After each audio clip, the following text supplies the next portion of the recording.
Hello, meet the new Porsche 911 Turbo S. Same as the old Porsche 911 Turbo S pretty much. Look, they've even kept the same registration plate. Now of course, if you've been reading car magazines as long as I have, you'll recognise that one from having been used on 911 Turbo press cars for, well, for a long time, decades literally. So having grown up looking at various 911 holes on the pages of car magazines, to actually be driving one is personally hugely exciting. But let's move beyond that and look at what's actually new for this new 992 Turbo S. Now it's very much evolution, not revolution, because on the face of it, although we're a whole new generation of 911 on, it's still the same format. So it's a 3.8 litre twin turbo flat six at the back, drives all four wheels, it has four-wheel steering, active anti-roll, all that gubbins. Inevitably, there's been a kick in performance over the previous one. They had to do that, didn't they? So it's now 650 horsepower, that's 70 up on before, 800 newton meters of torque. That now drives through an 8-speed PDK rather than the 7-speed of before. That contributes to a slight weight gain, I think about 40 kilos over the last one. It's over 1600 kilos, so it's not a light car, but then it never has been.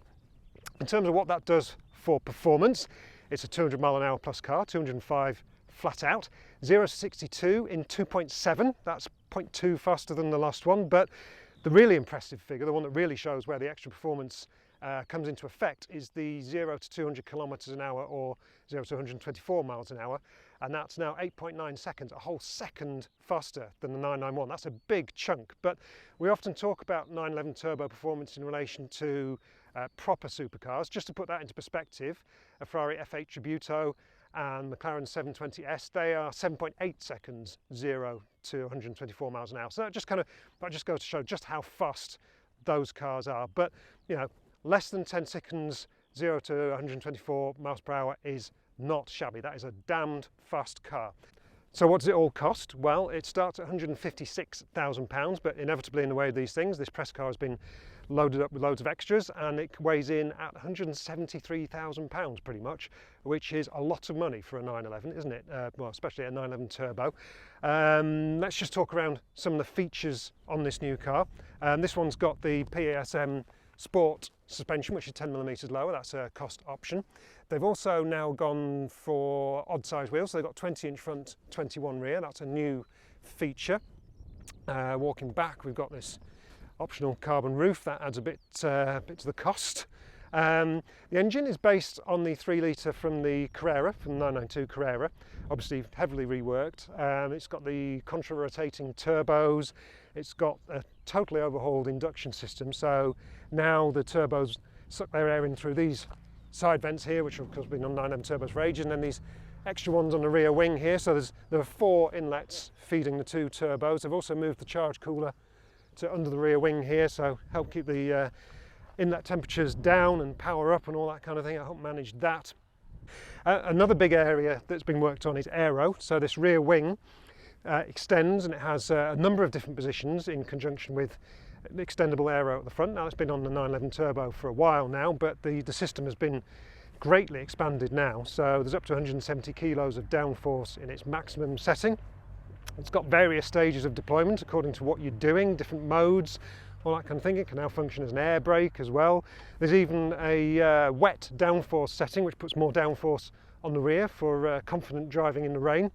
What else have we got? We've got the sports exhaust option for the first time. That's over £2,000 for this car, but you know, hopefully it makes it sound a bit more exciting. The standard one has got kind of rectangular outlets, apparently. That's how you tell them apart, although I've not seen it yet, so I don't know what that quite looks like. But one for all you 911 Turbo spotters out there. But of course, the 911 Turbo, talking about these cars, it's not really the stats and the performance, it's the really interesting part, although they are of course very impressive. The thing about 911 Turbos is how they go on the road, and whether all that incredible performance and technology and all that stuff actually adds up to an exciting experience on the road. Because let's face it, here in the UK, all that performance ability, all that extra downforce from the funky movable aero, all that kind of stuff, how much of that do you experience up to 70 miles an hour?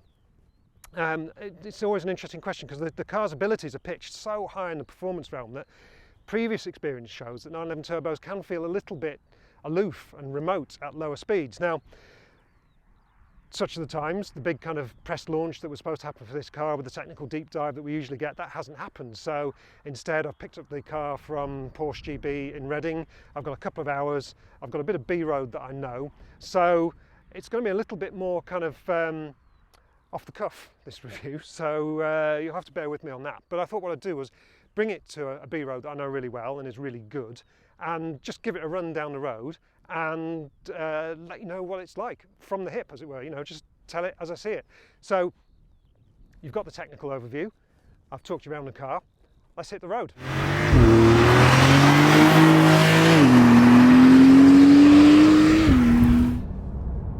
Okay, so here we are in the 992 Turbo S, 172 grand and 650 horsepower's worth of 911 Turbo S. And the great question, can you enjoy a car of such monstrous ability and technical sophistication at generously a third of the speeds it's actually capable of? Now, it's always kind of been the question for me with these cars, and I'll hand on heart, I've never actually felt the love for 911 turbos quite the way I have for GT3s and things like that. And that may be down to when I started driving them, because I was kind of raised on the whole kind of Widowmaker legend of the whale-tailed 930 original. You know, 911 turbos are meant to be the hairiest of the hairy, scary cars, but then I think the first one I drove was a 996, and it felt a bit soft and soggy, to be honest.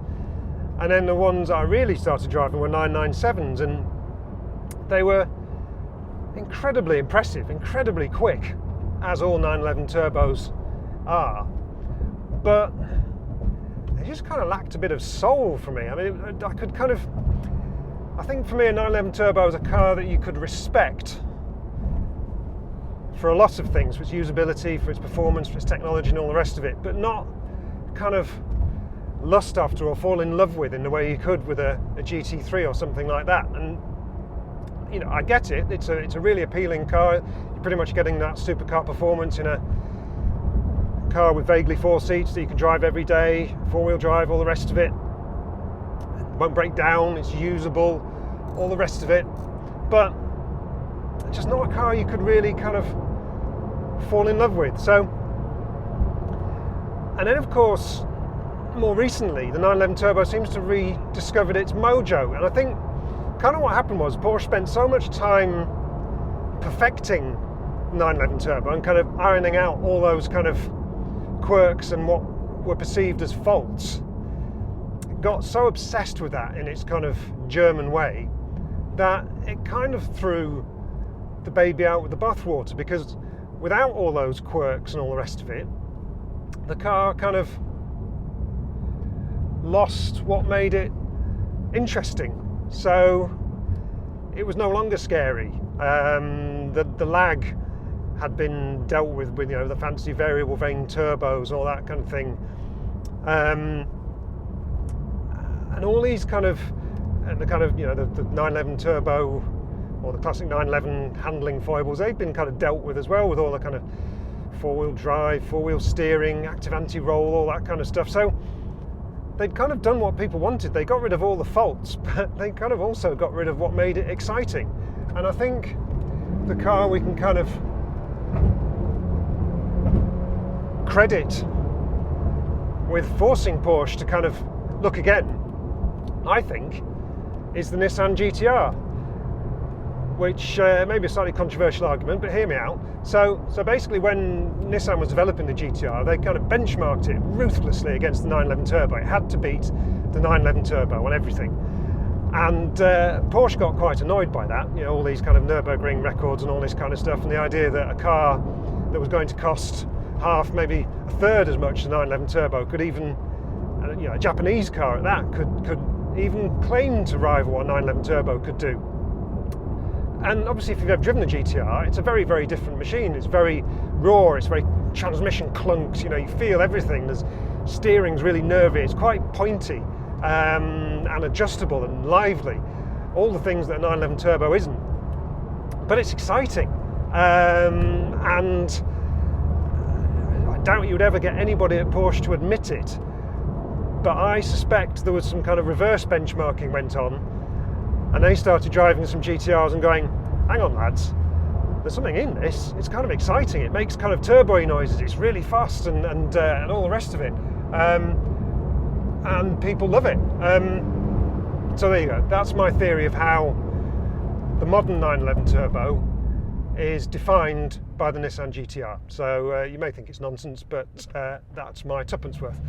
So here we are, we've been bimbling along this nice twisty B road at a fairly relaxed pace, and this is kind of the 911 Turbo's thing, isn't it? It'll kind of amble along at steady pace, and it's pretty comfortable and refined and luxurious, and that's kind of what modern turbos have been about. You know, they've morphed into kind of sophisticated supercar chasing GTs, haven't they? So that's kind of the 911 Turbo's thing now. But I remember when I drove the 991, all of a sudden that rawness had come back, and it was like Porsche had kind of addressed those issues and kind of put some lead back in its pencil, you know. So all of a sudden the transmission had in the sportier modes had a bit of a shunt to it, and you could hear the turbos and stuff again, and it started to move around a little bit more. So basically the question is, with the shift from 991 to 992, generally the 911 has got a bit more mature and sensible and GT-like. Has it gone back to that kind of comfort zone, or have they kind of kept some of that rawness? So simple answer, let's dial up the driving mode. So I've got the little twisty mode button here on the steering wheel. Let's go to Sport Plus. That unleashes all the fancy aero. You might have seen and I've got a rear view mirror full of extended wing. It's got loads of different settings, all according to the various modes and stuff you've got. But frankly, how much interest is downforce on a B road where you're going to be doing B road speeds? None at all, really, is it? So, but it looks fancy. So anyway, right, so there we go. So manual gear shift, Sport Plus mode, full aero, active anti-roll dialed up, all the rest of it. Let's see if the new 911 Turbo can be both impressive and fun. So it's getting a bit narrow. This is one of the things about the new Turbo. It is a big car, 1.9 metres across the back. So, oh, there we go. Yes. Right. So straight away, if you're buying a 911 Turbo, definitely tick that box for the sports exhaust. That is £2,000 very well spent, I think. You know, straight away this car sounds exciting, and let's face it, if you spend 170 grand on a 650 horsepower sports car, you want it to sound exciting, and that's something that earlier turbos kind of lost. They just kind of went whoosh. They just swapped one big speed for an even bigger speed like that, without any sense of transition or acceleration. And let's face it, that moment of acceleration, that rush of boost, that's what it's all about, isn't it? And that's why GT3s are so fun, because you get that huge rev range, and why turbos were traditionally a little bit, not underwhelming, but say there was no sense of transition. They're just so damn fast and so damn competent that you could reach those license losing speeds without even noticing. And let's face it, if you're going to commit to those kind of speeds, you want it to be exciting. It should be. Not that I'm condoning, of course, doing anything illegal, but getting some sense of fun back in the wheel at a kind of B-road pace like this, I think it's still there. It's there's kind of feedback in this car that wasn't there in older 911 turbos, and it comes from steering feel and just letting it move around a little bit more. Now they've played around with the rear wheel steering, and apparently there's 6% more movement or steering input from the rear axle than before. And that's to kind of, as we know, the 992 is a bigger car. That's to kind of unleash even more agility in it. So, and you're really feeling that. Let's just get around these cars. And of course, this is where a 911 Turbo is supreme, isn't it? The fact that you can just squeeze it past stuff. You don't need huge overtaking opportunities. Blimey. Yeah, okay, so was I saying it's boring just going quickly? Or suddenly swapping one speed for another? It's not boring, is it? It's really exciting. And that sense of turbocharging is still there. I mean, the variable vane turbos are really good because they obviously help with the range, they help eliminate lag a bit, but I quite like a bit of lag in my turbo engines. It's exciting, and that kind of harks back to the original 911 Turbo, doesn't it? You know, the massive on-off boost.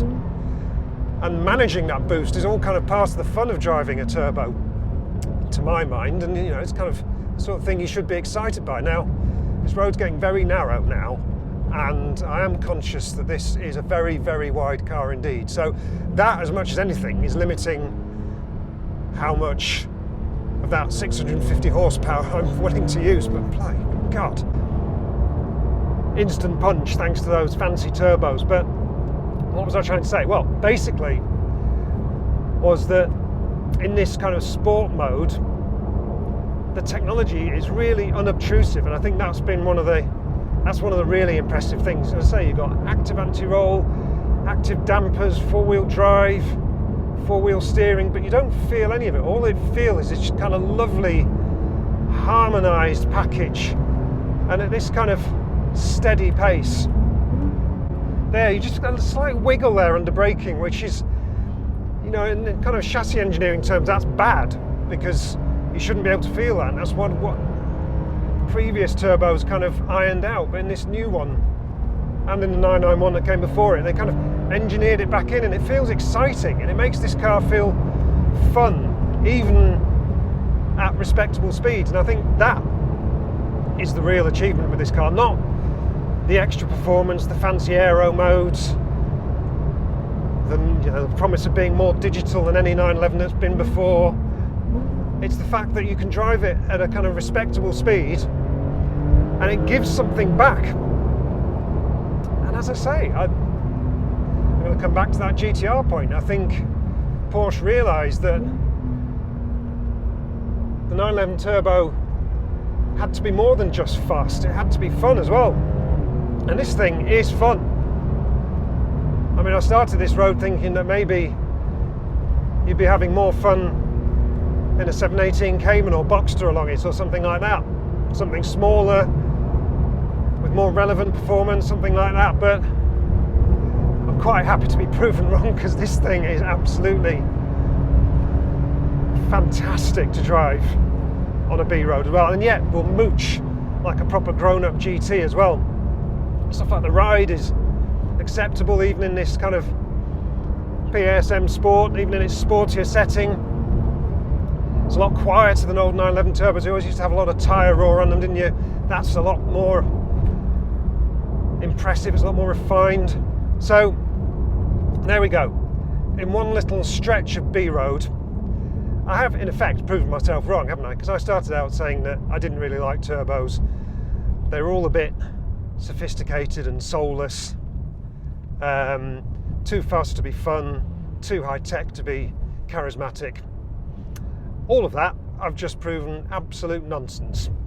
And of course, I started this video badly paraphrasing the famous song to bring that idea full circle.